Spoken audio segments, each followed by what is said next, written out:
Someone called me from a number I didn't recognize. Who could it be? I wondered aloud as I picked up the phone and said, "Hello." The voice on the other end responded, "It's me, Kevin, your son. Look, I get that you and Dad aren't together anymore, but you need to start acting like a mom. I'm in high school now, and I can't keep dealing with your problems forever, okay?"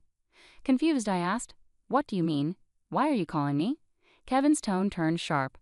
"I'm telling you, you need to pay my child support and school fees, and do it soon.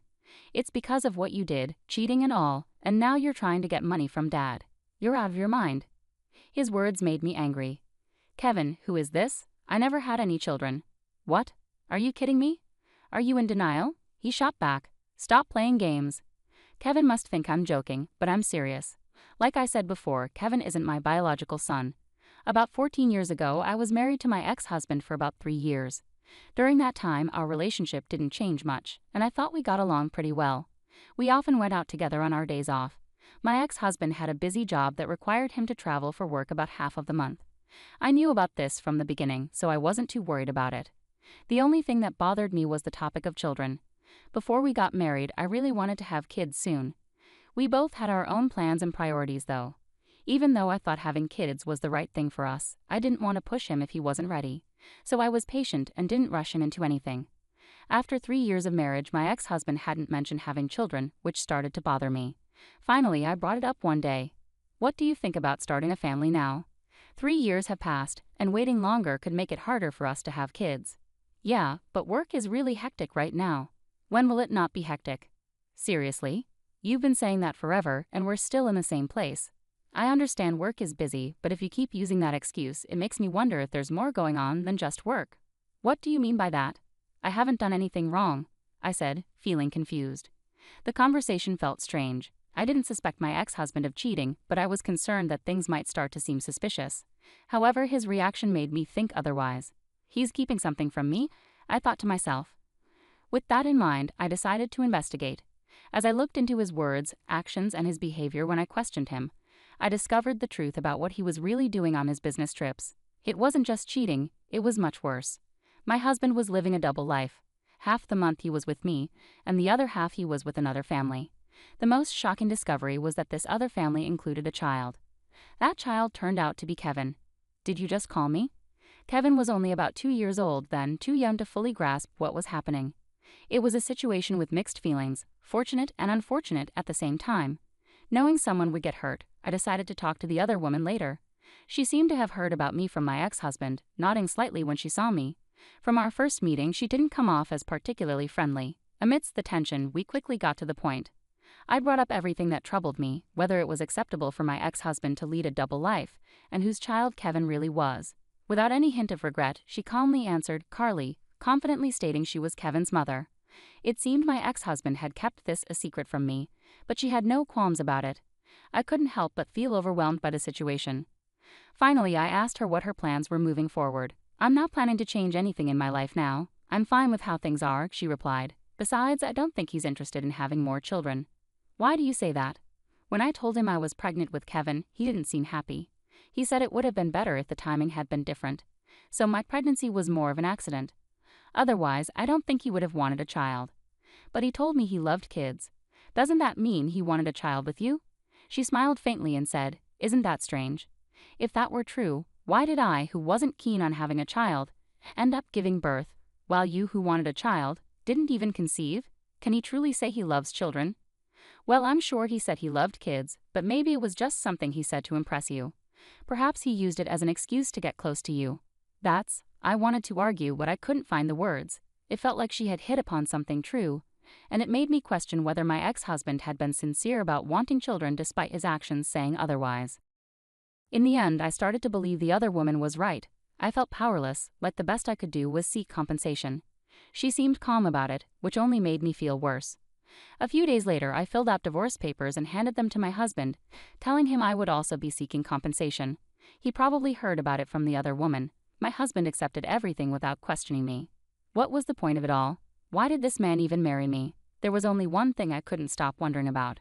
On the day I packed up and left, I asked my ex-husband, "Why did you marry me? I just don't understand." "I'm not sure either.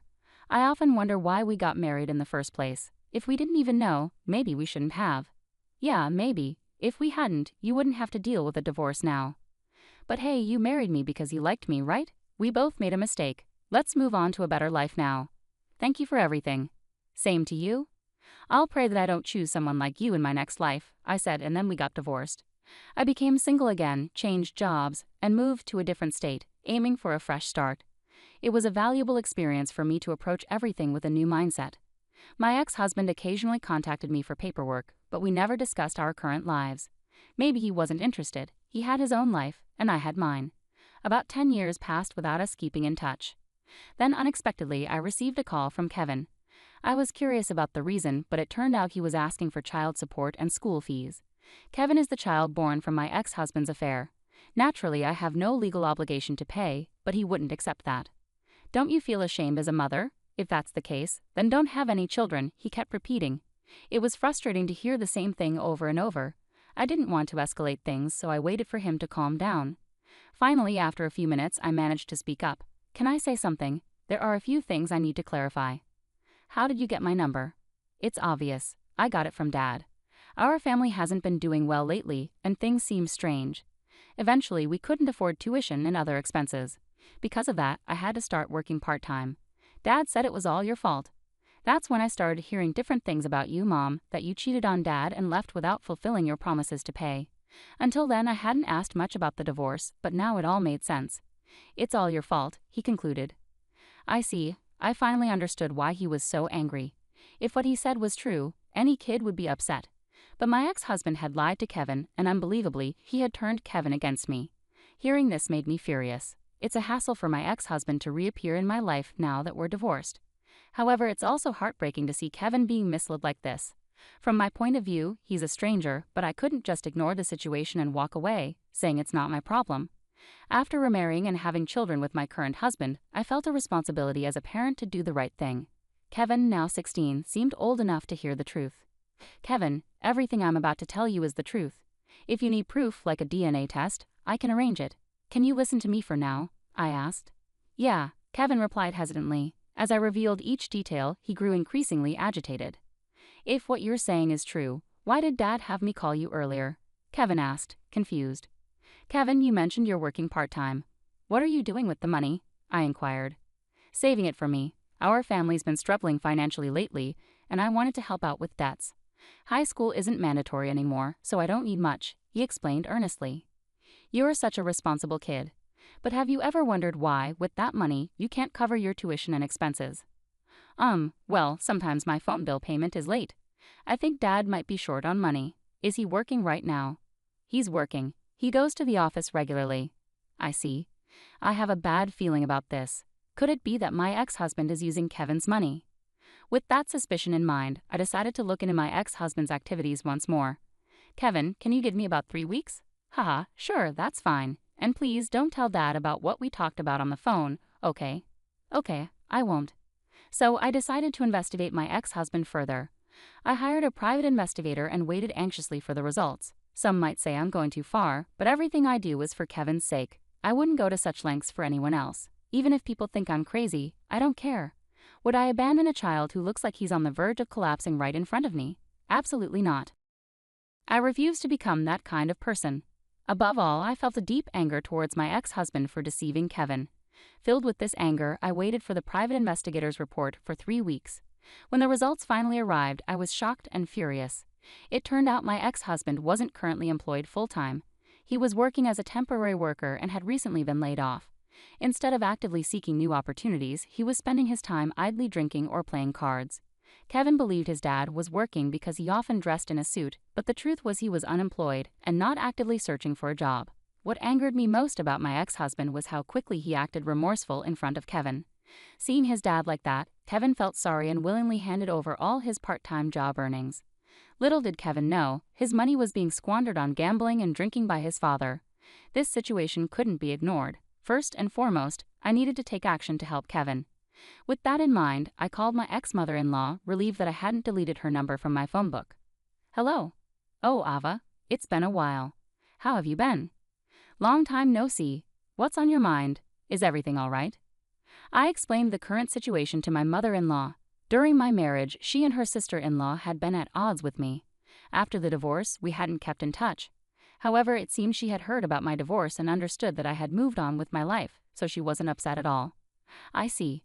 I'm sorry I didn't mention it earlier. I thought it would be better coming from him, but he was cheating, wasn't he?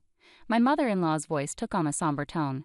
As I shared all the details, she let out an angry exclamation over the phone. I understand now. It all makes sense. I wasn't informed about the birth because he had a child with someone else. He brought Kevin to see me, but I was told not to contact you because you needed space after giving birth. Some people go through mental instability or even illness during that time, so I respected your privacy. When I found out about the divorce, I felt sorry, but I didn't know how to reach out to you. Is that right? Now Kevin visits occasionally, and it brings me joy. Regardless of how he came into this world, he's not to blame. I want to support him and be there for him in the future. You've always been understanding. I'm actually relieved to hear you say that. I called because I wanted to ask you something about Kevin. Could you and your husband help raise Kevin together? Of course. Kevin worked so hard to earn money from his part-time job, only for it to be wasted on gambling. I think it's crucial to have a serious talk with him about that. I trust you to handle it, but I believe Kevin is sacrificing his future to support his father. Please let him live freely with you and his grandfather. My mother-in-law assured me that she would take care of Kevin, and thus his immediate situation was resolved. Now it was time to confront my ex-husband. I decided to contact him and arrange a meeting. I was furious at him for deceiving me. When I arrived at the cafe at the agreed-upon time and saw my ex-husband, he looked noticeably worn out. It's unusual for you to reach out to me, and wow, you look older. Anyway, what about Kevin? So you already know. Let's get straight to the point. Why did you have Kevin call me? What were you trying to achieve? I was desperate. Money's been tight lately. I lost my job due to a fraud accusation, and Kevin's mother disappeared out of nowhere. It feels like everything's slipping away from me, but my mom and Kevin still think I'm employed. It's easy to fool them as long as I act remorseful. Kevin is your son, right? Doesn't it make you feel something? He's such a dutiful son, giving me money. You won't find a more devoted son than him. I understand now. I feel relieved hearing you say these things openly. Suddenly, 3 people stood up from a nearby table and approached us. Huh? What's happening? You're truly despicable. We overheard everything just now. Even after all this time, your character hasn't changed. It's over for you. It was my mother-in-law, my aunt-in-law, and then Kevin. To convince everyone, they needed to see his true nature with their own eyes. My ex-husband started to visibly flounder, unable to find the right words. As everyone chastised him, he kept glancing at me, seemingly seeking help. But even if you make that face, it won't change anything. You need to accept responsibility for everything you've done and recognize how disgraceful your actions have been. And with that, the incident came to a close. Since then, my ex-husband faced criticism from my mother-in-law, aunt-in-law, and father-in-law. He was pushed to find work and eventually secured a job at a construction site through my father-in-law's connections. My father-in-law insisted it was to straighten him out. Moreover, he arranged for child support to be deducted directly from his wages. This ensured that Kevin's tuition and other school expenses were covered. Kevin has since been living with his grandmother. While I remain deeply disappointed in my ex-husband, he has apparently shown kindness to my mother-in-law and father-in-law. Kevin continues to be a kind-hearted child through it all. I'm still uncertain if my actions were entirely justified, but there's no denying things have improved. My greatest wish is for Kevin to find happiness. As my mother-in-law wisely said, a child born into this world bears no guilt.